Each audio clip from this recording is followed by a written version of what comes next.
Hey my Patriot friends, welcome back to Colonial Girl Liz. Before we get into today's video, make sure to comment, give this video a thumbs up, subscribe to my YouTube channel, and turn on your post notifications so you can notified when I post a new video. I post every Wednesday, Friday, and Sunday. Thanks for 21 subscribers. Please give me 21K subscribers. You guys are awesome. Just keep on subscribing. So, let's get started with today's video. So, I've been really busy this week. Despite the fact I only had a 3-day week of school, Wednesday, Thursday, Friday. Monday was Indigenous Peoples Day, which we also call Columbus Day, but that's a story for another time. And Tuesday was professional development, so my high school did not have school. Neither did the middle school on my campus, because there's a high school and a middle school, because it's for people with learning issues like me who are on IEPs. So, yeah. Anyway, what I wanted to come on camera and tell you guys about, because you guys are so awesome, is, Friday, October 15th was my 3rd anniversary of my scoliosis surgery. It's been 3 years since I've had it done, and I feel great. Thanks to Boston Children's Hospital for taking care of me. You guys are awesome.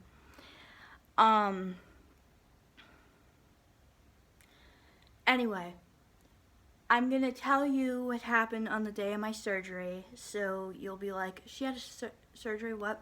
So what happened was, when I went for my 11-year-old checkup that year, my doctor tested me for scoliosis. She said I had it. So I got changed. I went down to the lab in my doctor's office, that radiology, to get an x-ray. Got an x-ray on my back. Then later on that year, in 2018, I was 11. My birthday's March 7th, 2007, so I had already turned 11.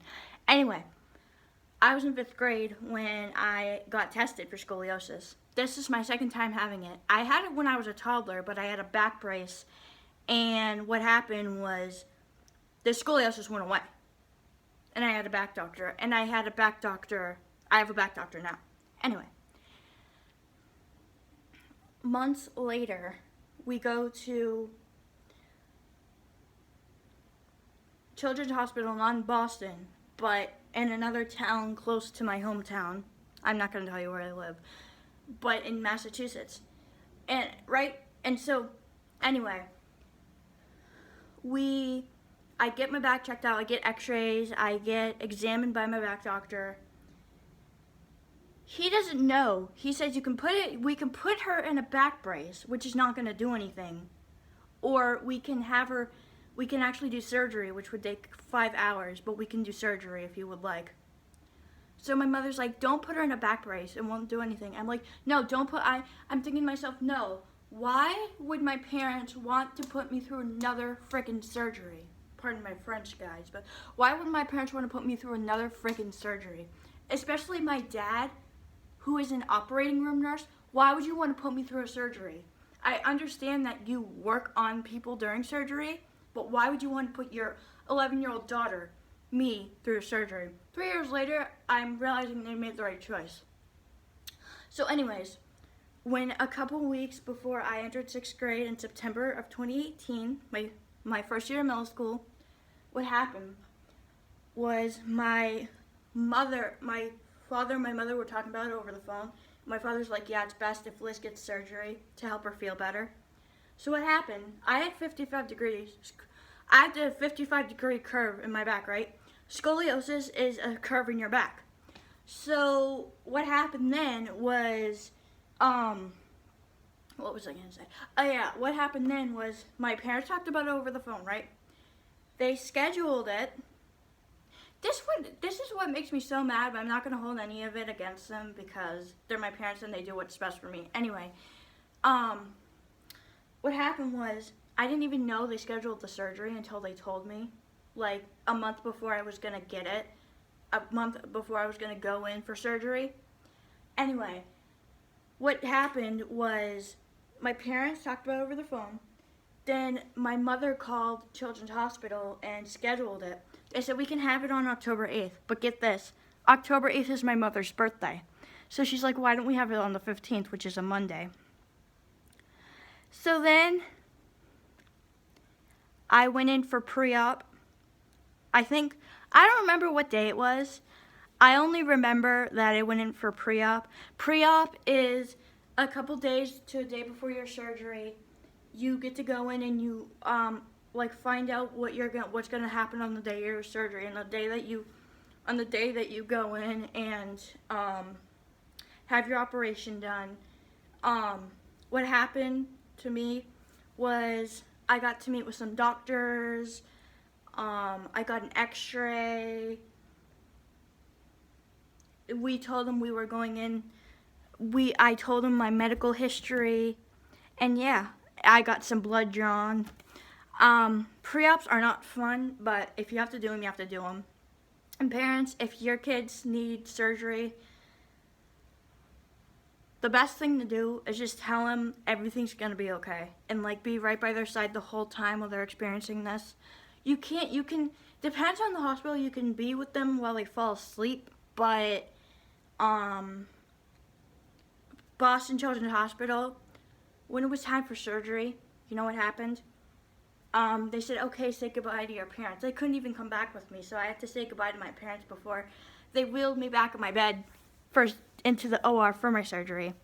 So anyway, the day of surgery, October 15th, 2018, I was 11 and a half. I woke up early. My mother woke me up early. I couldn't have anything to eat because if you have anything to eat, it will just mess with your,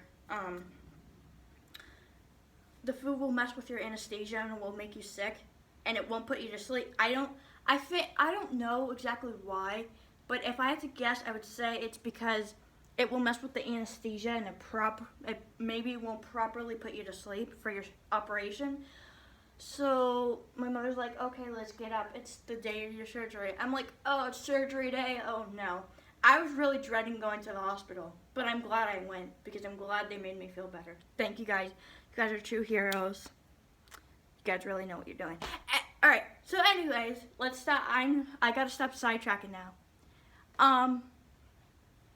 So what happened was what happened? Yeah. All right. It's sometimes a big brain fart because it happened 3 years ago. So anyway, I'm sorry if I keep sidetracking. Anyway, I went downstairs. I took my ADHD medication and my anxiety medication, and the only thing you can have to drink is a couple sips of water or a couple sips of juice. You can only have 3 liquids a couple hours before your surgery. But my mother wanted to get me up and out of bed to make sure that I was ready to go to the hospital. She helped me get dressed. She helped me brush my teeth. She helped me do all that. Now, you may be thinking, but I want breakfast in the morning. You can't have it on the day.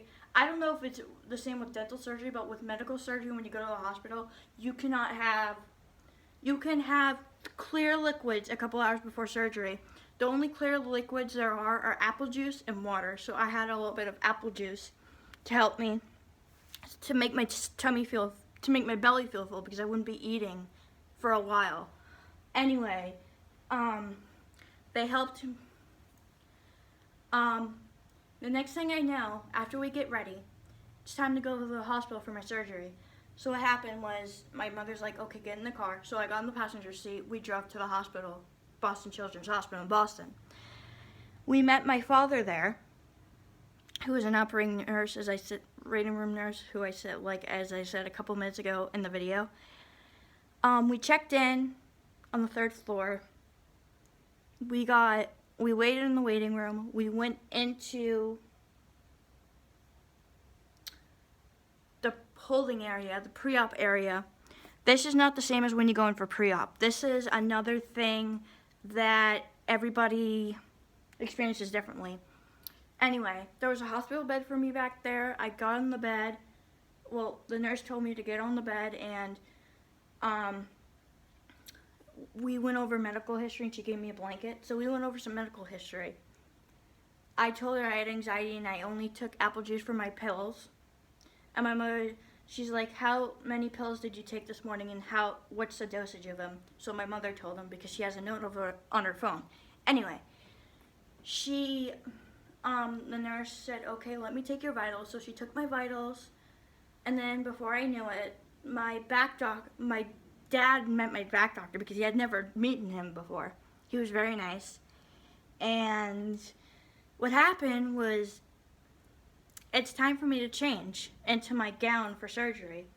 So they're like, do you want to change in here or change in the bathroom? I'm like, change in here because I can't, whenever I have to put on a Johnny for surgery or something, I've never gone dental surgery, but I can put the gown on. I just can't tie it in the back. And they're like, okay, you can have your socks.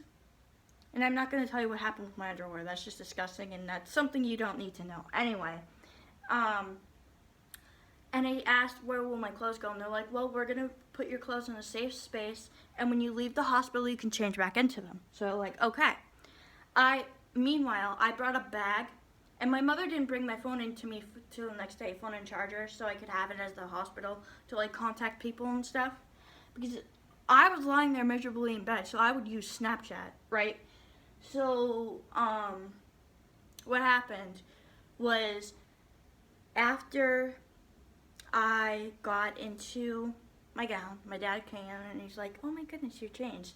So then my nurse took my vitals again, just to make sure I was okay. And she's like, how are you feeling? I'm like, I'm feeling a little anxious. And she's like, that's totally fine. You guys are kids. It can be scary going back for surgery without your parents. She's like, I totally get that. Anyway, she put some medicine in my mouth. Then it was time for me to have music therapy, which they played the guitar for me, and I really liked it. And then after that, First, I met the anesthesia who would put me to sleep, and she was from Australia. She was really nice. She had an Australian accent. And then I met my nurses who would be watching over me while I sleep. And the surgeon I already knew because he was my back doctor. And I met a couple of the other doctors that will be with me for my surgery. And then I met the child life specialist. The child life specialist, I was lying down on the bed. The child life specialist, you know what she does?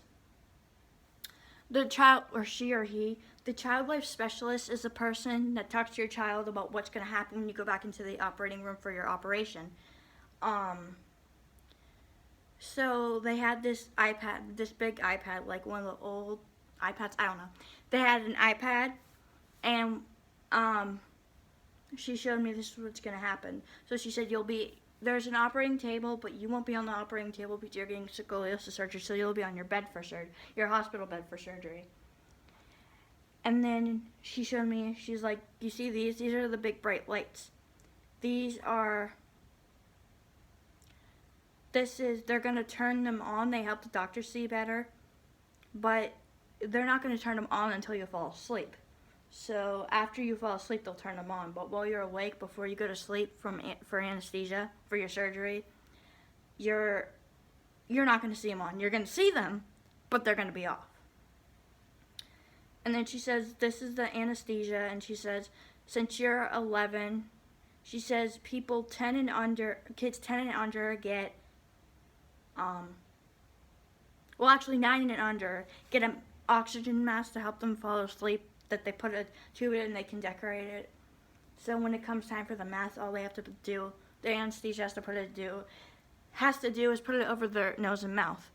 Then after that,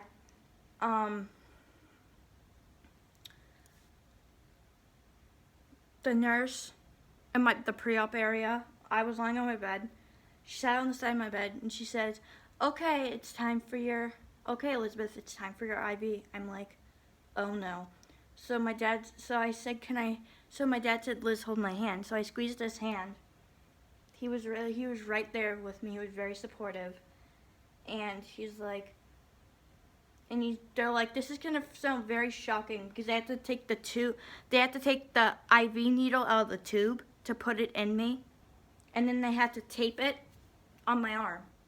Anyway, They're like, this is going to sound very shocking. I'm like, what do you mean shocking? They're like, it's going to sound like a soda or a seltzer can opening. I'm like, okay. So I heard this, and I'm like, oh my goodness. And I'm like, yep, it does sound shocking. So after they took the needle out of the plastic tubing, they put it in my arm, and they taped it. And the IV had a tube in it, so that the tube was for when it was time to fall asleep, the anesthesia would put the sleepy medicine in me, and it would go into my body and make me feel sleepy, and then I would drift off to sleep. So after that, they're like, okay, it's 2 nurses from the OR came and got me, and they're like, okay, say goodbye to your parents. It's time to go back. We're ready for you. So I had my surgery at 12 p.m. From 12 to 5 p.m. I was ready to go back and fall asleep. Then I said goodbye, Mom, bye, Dad, and I gave them hugs, and they wheeled me back into the operating room. I was lying on my bed. Once we got back into the OR, they gave me a warm blanket, a blanket that had been heated, that they probably put in the heater somewhere, like not to the point where it burns, but like to the point where they make it warm. They're like, we're gonna put another warm blanket over you. And now it was time for my, so what they did was they put a pulse ox on my finger, and that lit up red to measure the oxygen in my blood while I'm sleeping. Then they put chest stickers that go all over my chest during surgery, and they're connected to a machine, and the machine while I'm sleeping shows the doctor how well my heart is beating.